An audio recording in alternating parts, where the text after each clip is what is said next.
توحید میں تین باتوں کا سمجھنا ضروری ہے جو کل میں نے تفصیل سے بات عرض کرتی تھی۔ نمبر ایک، توحید فی الذات، جسے ہم کہتے ہیں اللہ تعالیٰ کے بارے میں اتنی چیزیں معلوم ہونا ضروری ہیں۔ نمبر دو، توحید فی الصفات، صفات محکمات، متشابہات، صفات فعلیہ، صفات ذاتیہ۔ نمبر تین، توحید فی الاسماء، اللہ تعالیٰ کے اسماء کے بارے میں ہمارا عقیدہ کیا ہونا چاہیے۔ تو یہ تین باتیں ہیں جس کا تذکرہ میں نے کیا۔ اللہ تعالیٰ کے اسماء میں سے ایک اسم ایسا ہے جو اللہ کا ذاتی ہے اور وہ صرف ایک ہے، اللہ۔ باقی جتنے اسماء ہیں وہ ذاتی نہیں ہیں بلکہ وصفی ہیں۔ ان کو اسماء حسنہ بھی کہتے ہیں۔ اسماء حسنہ کئی ایک ہیں، ان میں 99 ایک حدیث کے اندر آئے ہیں۔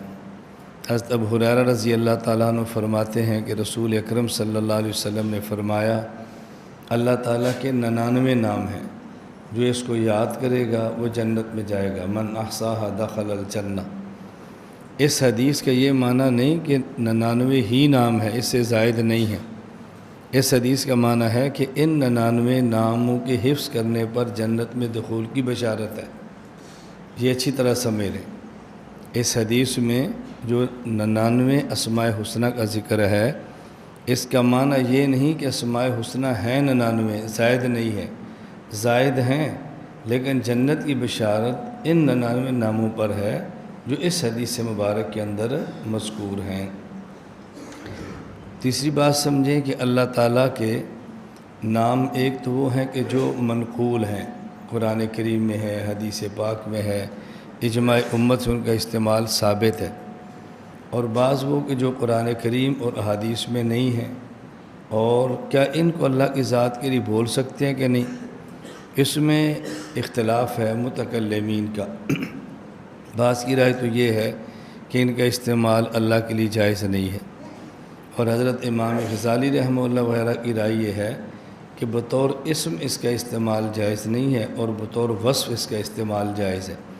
مثلا چونکہ اللہ کے لیے قدیم کا اسم، اللہ کے لیے قدیم کا لفظ قرآن کریم اور احادیث میں استعمال نہیں ہوا، لہذا یہ یا قدیم ہو یہ نہیں کہہ سکتے، اللہ قدیم اور کہہ سکتے ہیں، بطور وصف کے کہہ سکتے ہیں اور بطور نام کے اس کا استعمال نہیں کر سکتے۔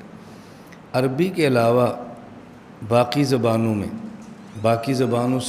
میں بعض اسماء ایسے ہیں جو اللہ کی ذات کے لیے مختص ہیں، لہٰذا ان کا اللہ کی ذات کے لیے استعمال کرنا جائز ہے۔